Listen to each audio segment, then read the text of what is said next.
할렐루야. 하나님의 크신 사랑이 이 시간 우리 가운데 가득한 줄 믿습니다. 오늘 우리는 누가복음 10장 38절로 42절의 본문을 가지고 최고의 대접이라는 제목으로 하나님의 말씀을 함께 나누도록 하겠습니다. 오늘 본문은 예수님께서 제자들과 예루살렘 주변의 어느 지역을 여행하시다가 마르다와 마리아가 사는 동네에 이르게 되면서 말씀이 시작됩니다.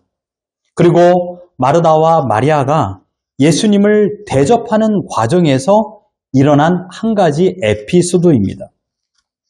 마르다와 마리아가 살고 있는 동네는 예루살렘 가까이에 있는 베다니라는 촌입니다. 지금 예수님께서는 마르다와 마리아가 살고 있는 이 집에 제자들과 함께 당도하였습니다. 여기 본문에서 한 가지 우리가 주의 깊게 생각해 볼 것이 있습니다. 분명 마르다와 마리아는 정성을 다하여 예수님께 대접하기를 원했습니다. 대접하기를 원한 자매였지만 다른 점이 있었습니다. 마르다는 식사를 준비하여서 예수님께 대접하기를 원했습니다. 그 일에 몰두하였습니다. 무엇을 어떻게 해야 될 것인가 라는 마음으로 가득 차 있었습니다. 거기에 너무 집중하다 보니 대접하는 본의에서도 본심의 마음에서도 떠나 있었습니다. 그래서 본문에 보면 40절에 보면 분주했다라는 말이 나오고 있습니다. 이 분주했다라는 말, 이 말은요 정확한 의미로 우리 해석을 하면 마음이 혼란스러웠다라는 것이 더 명확한 해석입니다. 분주한 것보다 마음이 혼란스러웠다. 그래서 이것도 준비하고 저것도 준비하고 예수님께서 무엇을 좋아하실까? 제자들의 입맛은 무엇일까 생각하는 마음으로 혼란스러웠던 것입니다. 그런데 마리아, 그의 여동생 마리아는 그렇지 않았습니다. 마리아도 분명 예수님을 대접하기 위하여서 예수님을 초대하였습니다. 하지만 마리아의 행동은 어떠했습니까? 우리 39절 같이 한번 읽어봅니다. 시작! 그에게 마리아라 하는 동생이 있어 주의 발치에 앉아 그의 말씀을 듣더니 주의 발치, 그러니까 예수님의 발 밑으로 앉아 있었다라는 것입니다. 그리고 그곳에서 예수님께서 하시는 말씀을 들었습니다. 왜 이렇게 마리아는 이런 행동을 했을까요? 음식을 잘못해서요? 음식은 언니가 잘하니까 언니에게 모든 걸 다 맡겼을까요?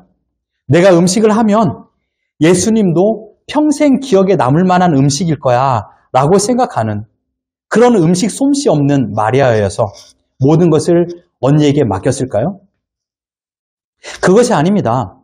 마리아는 급한 것보다 중요한 것을 선택했습니다. 뭐라고요? 급한 것보다 중요한 것. 우리 인생을 살다 보면 항상 우리는 중요한 것보다 급한 것을 먼저 선택합니다. 여러분의 한 주간의 삶은 어떠했습니까? 급한 것을 먼저 했나요? 중요한 것을 먼저 했나요? 마르다는 급한 것을 선택하여서 음식을 만들었습니다. 그리고 마리아는 중요한 것을 선택해서 예수님의 발 아래 앉아서 주의 말씀을 들었습니다. 왜냐하면 마리아는 예수님을 가장 귀한 것으로 대접해드리는 것이 무엇인가 곰곰이 생각해 봤기 때문입니다. 마리아에 대한 성경의 구절이 많이 나오지 않아요. 그러나 그 마리아가 나오는 성경 구절을 찾아볼 때마다 마리아는 항상 먼저 생각을 하고 마르다는 항상 먼저 행동을 했다는 것을 보게 됩니다. 요한복음에 보면 두 가지 장면이 나옵니다. 마리아에 대한 인상은요, 마리아는 언제나 생각을 하고 충동적으로 움직이지 않았다라는 것입니다. 항상 문제가 발생했을 적에 먼저 생각을 했습니다.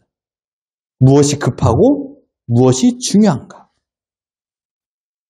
첫째로 나사로를 살리실 때도 예수님께서 동네 밖에 오셨을 적에 그 소식을 들었을 적에 마리아는 행동으로 먼저 움직입니다. 그 동네 밖으로 먼저 마르다는 달려나갑니다. 그러나 마리아는 예수님이 오셨다라는 소식을 들었지만 나가지 않았어요. 주께서 부르실 때까지 조용히 생각하며 기다리고 있었습니다. 두 번째로 마리아는 예수님께 귀한 향유를 붓는 사건이 나옵니다. 마리아는 예수님의 죽으심이라는 것을 깊게 민감하게 느끼고 생각했습니다. 그리고 그가 가지고 있는 가장 귀한 향유를 예수님께 부어드렸습니다. 그 행동으로 예수님께서는 이렇게 표현했습니다. 이 여인이 하는 것을 막지 말라. 이 여인은 나의 장사를 예비하였다 라고 표현했습니다.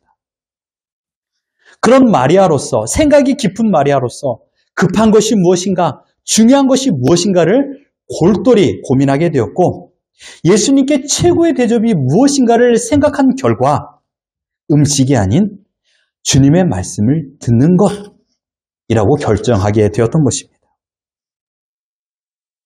마리아가 생각한 예수님께 최고의 대접, 음식을 준비하는 것이 아니라 예수님의 가르침을 듣는 것이라고 그는 결정하게 되었고, 예수님께서 주시는 그 가르침을 듣고 깨닫고 삶에 적용하여 열매를 맺어 드리는 것이 주님께 최고의 대접이고 주님을 기쁘시게 해드리는 것이다.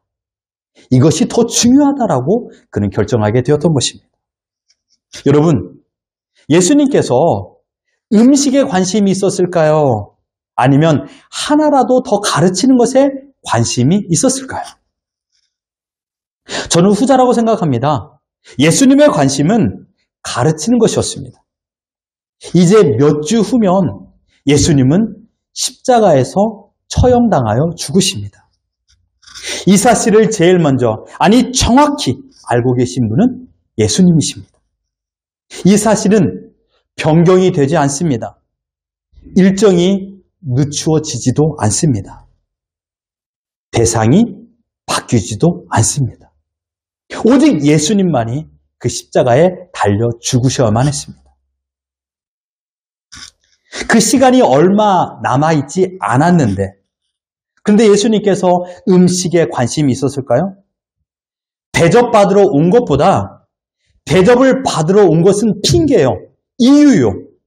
그 대접을 하기 위한 사람들, 그러니까 마르다와 마리아와 가족들과 그 주위의 사람들, 제자들을 포함하여 그 모든 자들에게 가르쳐 주기를 원하셨습니다.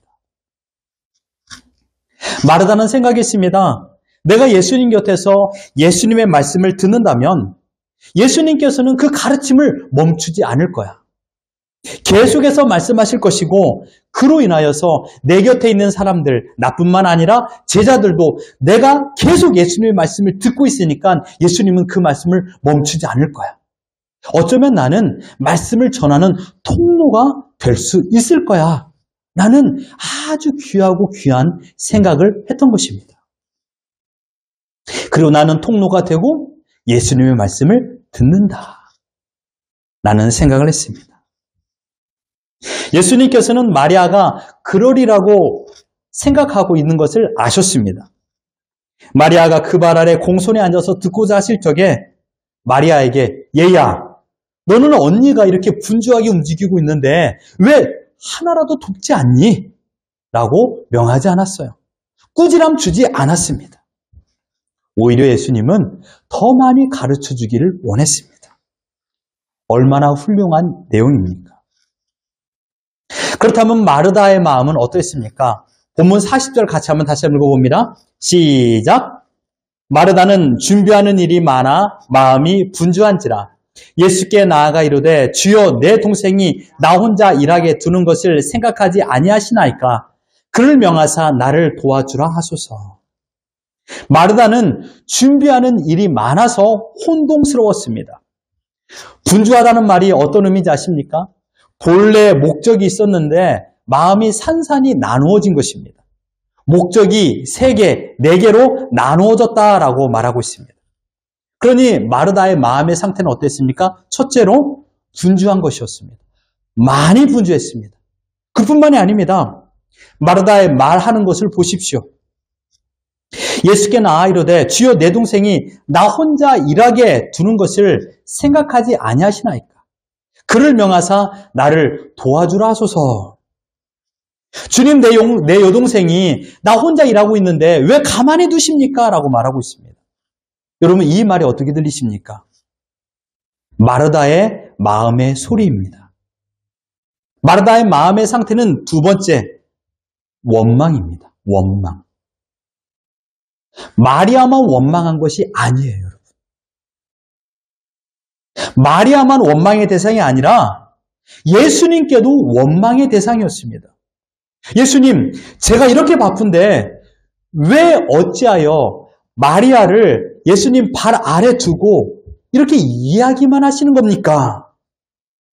이제 말씀을 멈추시고 마리아로 하여금 나의 일을 돕게 명하십시오.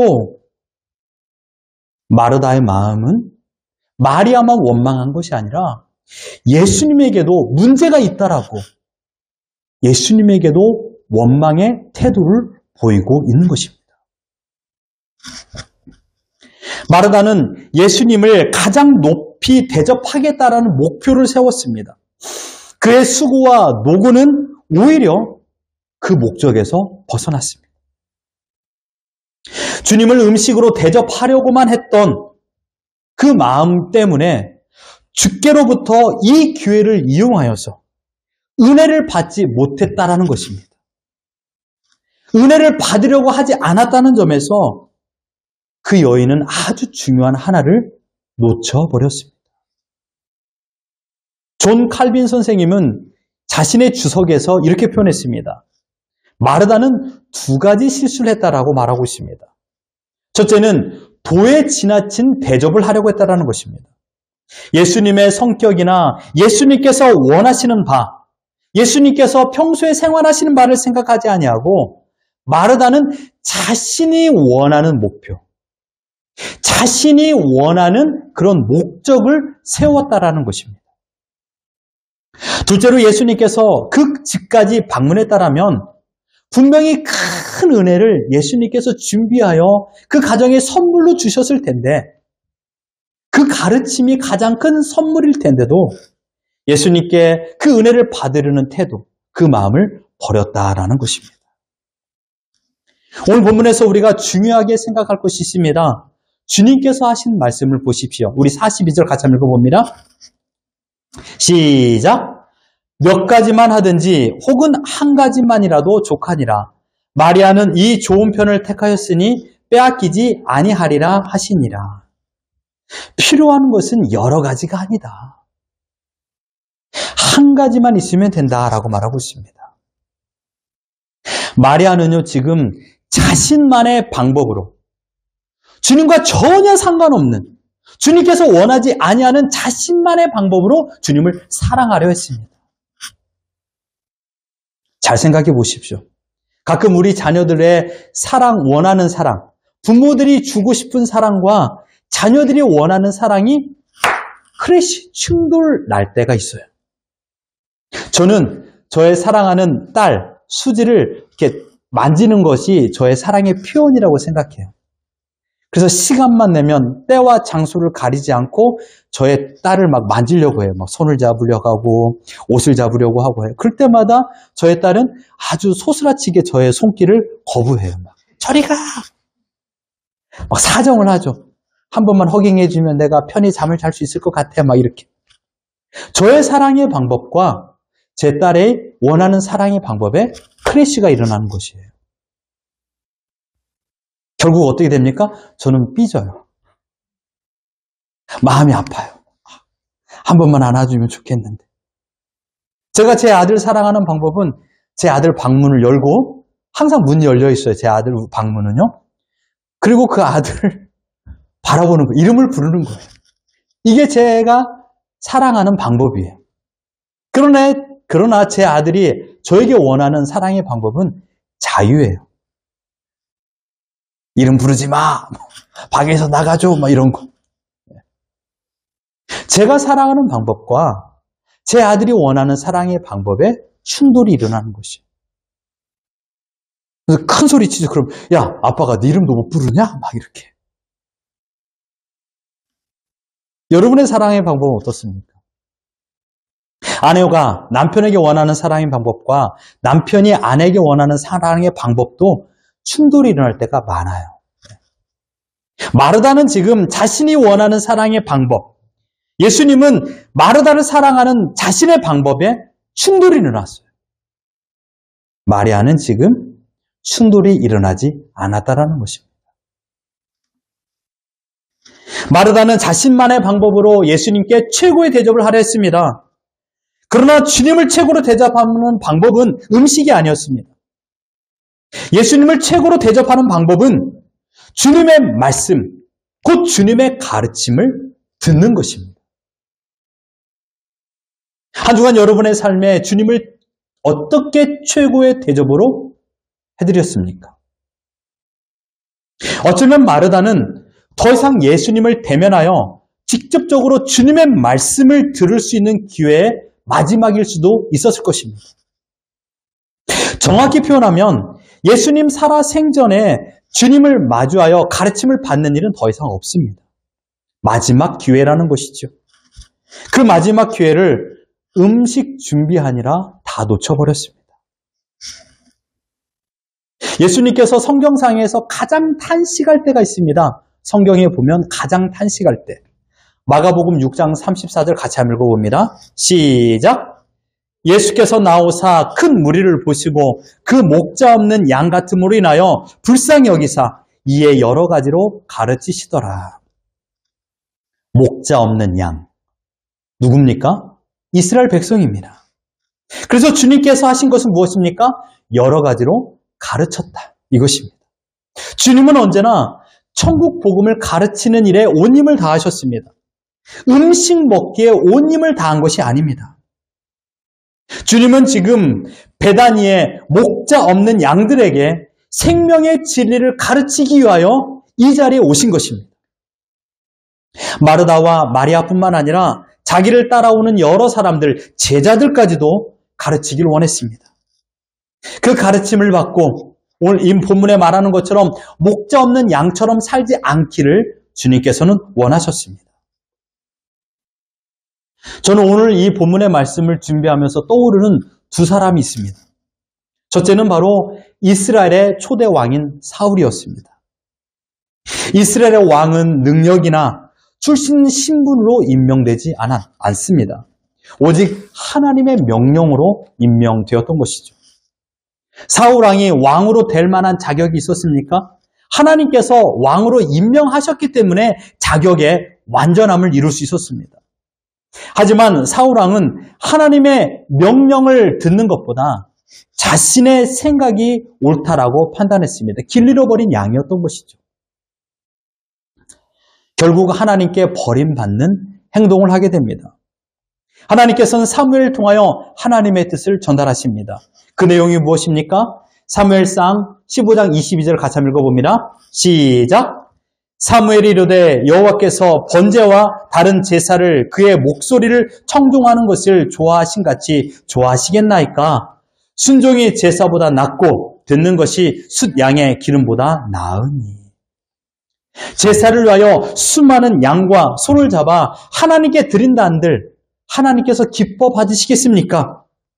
하나님께서 기뻐하는 것은 단 한 가지입니다. 하나님의 말씀을 듣는 것입니다. 그리고 순종하는 것입니다. 이것이 하나님께서 기뻐하는 것입니다.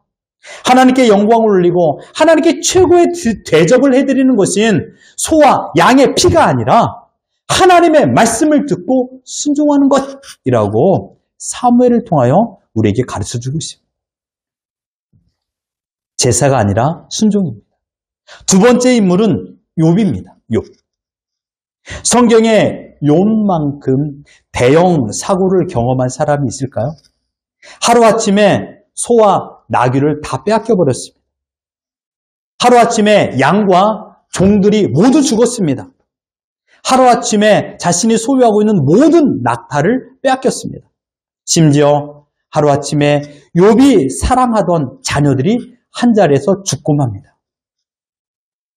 이제 욥이 충분히 원망하고 불평할 수 있었지만 그가 했던 말을 보십시오.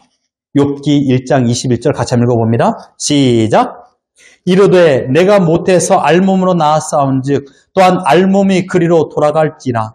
주신 이도 여호와시요 거두신 이도 여호와시오니 여호와의 이름이 찬송을 받으실지니이다 하고. 이 고백이 무엇입니까? 하나님의 전적 주권을 인정한 것이에요.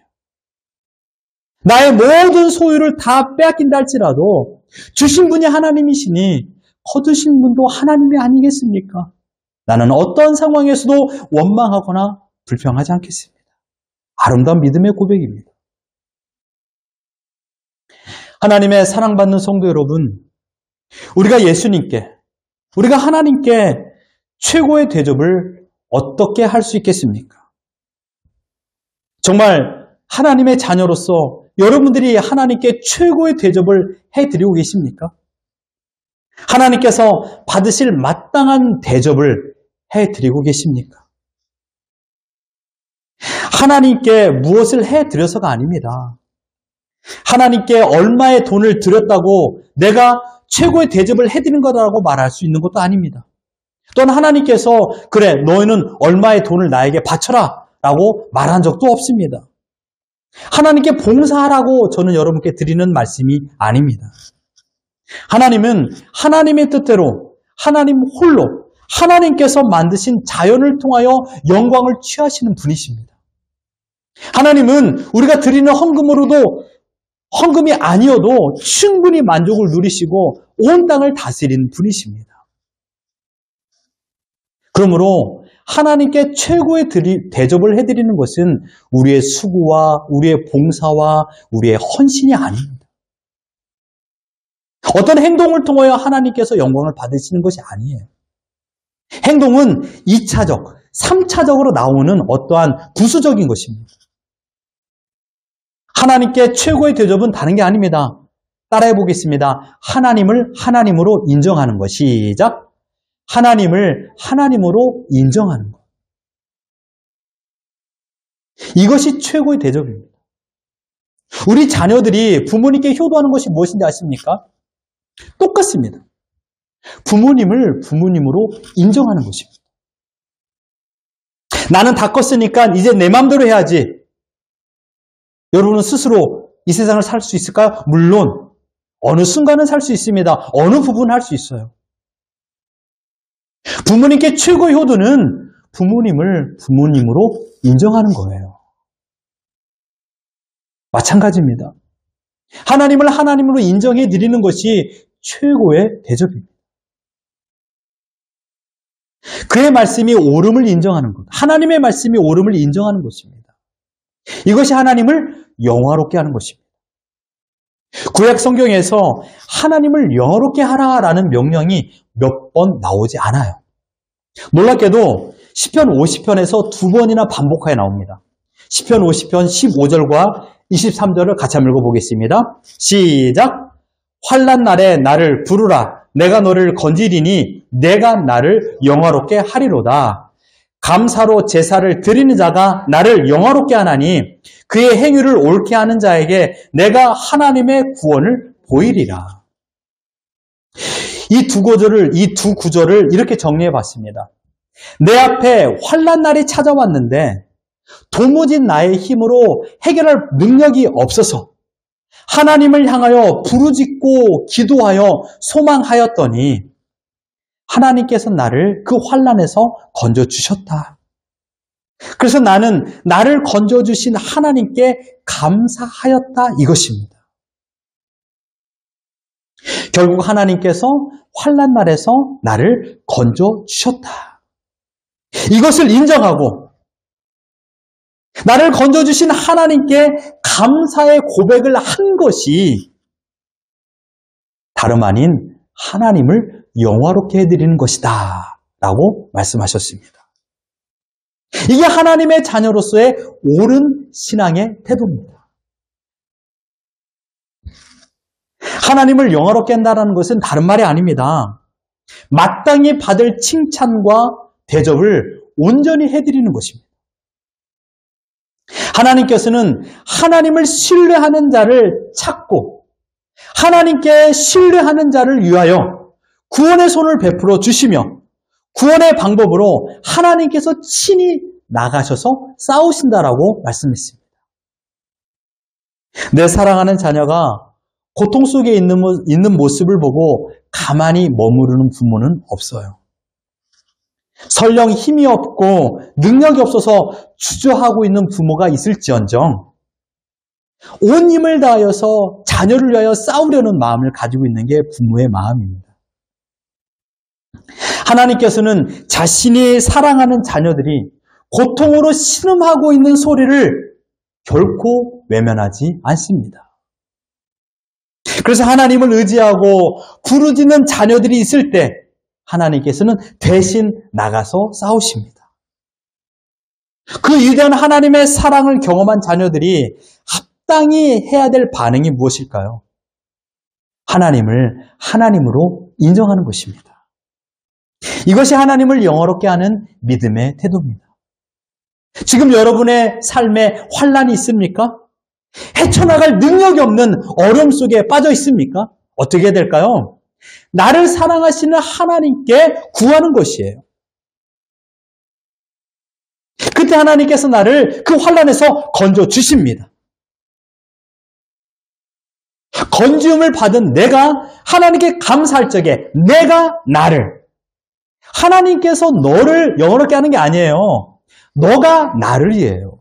말씀을 자세히 보십시오. 내가 나를입니다. 너가 환난에서 건지움을 받은 너가 나를 영원하게 할 건데 그 방법이 뭐냐? 나를 건져주신 하나님 감사합니다라고 고백하는 것이 그것이 바로 나를 영원하게 하는 것이다 라는 것입니다. 지금 여러분이 환난 속에 있습니까? 하나님을 영원하게 할 수 있는 절호의 기회입니다. 환난으로 힘들어하지 마십시오. 공경에 빠졌다라고 억울하거나 원망해하지 마시고 그렇구나. 내가 지금 하나님을 영원하게 할 수 있는 절호의 찬스가 왔다. 라고 생각해 보십시오. 그 마음가짐부터 하나님을 영원하게 해드리는 것입니다. 하나님의 사랑받는 귀한 성도 여러분, 우리의 인생에 하나님께 할 수 있는 최고의 대접은요, 하늘에서 별을 따오는 것이 아니에요. 바다 깊은 곳에서 대형 진주를 가져오는 것이 아니에요. 마르다가 범한 오류처럼 값지고 맛있는 음식을 대접해 드리는 것이 아니에요. 다만 하나님을 하나님으로 인정하는 것이에요. 현재의 삶에 고난을 주신 분도 하나님이십니다. 그 고난이 사실 나의 결정과 나의 실수로 만들어진 것이 분명해요. 하지만 이 모든 일을 하나님께서 우리를 연단하시려고, 하나님을 떠나지 않게 하시려고 고난이라는 도구를 사용하셨습니다. 하나님을 믿는 자녀로서 우리가 해야 될 것은 무엇일까요? 마땅히 하나님을 찾아야 됩니다. 하나님을 의지해야 됩니다. 하나님을 사랑해야 됩니다. 우리가 하나님을 기쁘시게 해드리는 방법, 하나님께 최고의 대접을 해드리는 방법, 욥이 했던 것처럼 현재의 삶에서 원망하는 것이 아닙니다. 주신 분도 하나님이시요 취하신 분도 하나님이라는 것을 인정하는 것. 제사를 원하지 아니하고 순종을 원하시는 하나님의 말씀을 순종하고 그 말씀을 듣기를 간절히 원하는 것. 이것이 하나님을 기쁘시게 해드리는 최고의 방법인 줄 믿습니다. 우리가 죽을 때까지 해야 될 믿음의 태도인 것이죠. 우리 자녀들에게 가르쳐줘야 될 거룩한 유산입니다. 매일마다 성경 교육을 해야 될 적에 해야 될 것은 무엇일까요? 다른 게 아니에요. 하나님을 하나님으로 인정해라. 얘야, 사랑한 내 딸아, 아들아, 너의 인생을 돌이켜봐라. 너의 모든 인생을 지금까지 이끌어주신 분이 하나님이다. 지겹도록 가르쳐줘야 돼요. 아빠 또 그 말이야. 아빠 그 말 좀 그만 좀 해. 라고 할 때까지 말하는 거예요. 저는 우리 아들에게 항상 그 얘기해. 얘야, 너 인생을 잘 봐라. 지금까지 이끌어주신 하나님이라고 너 잘 알지? 아빠 그만 좀 해. 나 잘 알거든. 그래서 또 하는 거예요. 너의 모든 인생을 책임져 주신 분이 하나님이다라는 걸 가르치는 거예요. 그때 비로소 나를 책임져 주신 하나님을 사랑하게 되고, 그때 비로소 나를 책임져 주신 하나님과 내가 동행해야 되는구나 라는 것을 알게 되는 것입니다. 이것이 하나님께 마땅히 드리는 최고의 대접입니다. 주님은 우리의 성공과 출세와 우리의 돈을 요구하지 않으십니다. 주님께서 원하시는 건 단 한 가지입니다. 우리와 동행하기를 원하십니다. 우리와 교통교제하기를 원하십니다. 우리와 함께하기를 원하십니다. 분주하지 마십시오. 급한 것보다 중요한 것을 선택하십시오. 주님께서 원하시는 것은 나와 동행하는 것입니다. 이번 한 주간, 주님 오시는 그날까지 우리가 최고의 대접을 해드리며 살기를 소망합니다. 그것은 무엇입니까? 하나님을 하나님으로 인정하는 것이고 하나님과 동행하며 살아가는 것입니다. 말씀에 순종하는 것이요, 말씀에 귀 기울여 살아가는 것입니다. 비로소 하나님께서 우리를 향하여 놀라운 위대한 은혜를 베풀어 주실 줄 믿습니다. 이 은혜를 가지고 살아가는 우리 모두가 되기를 예수 그리스도 이름으로 축원합니다.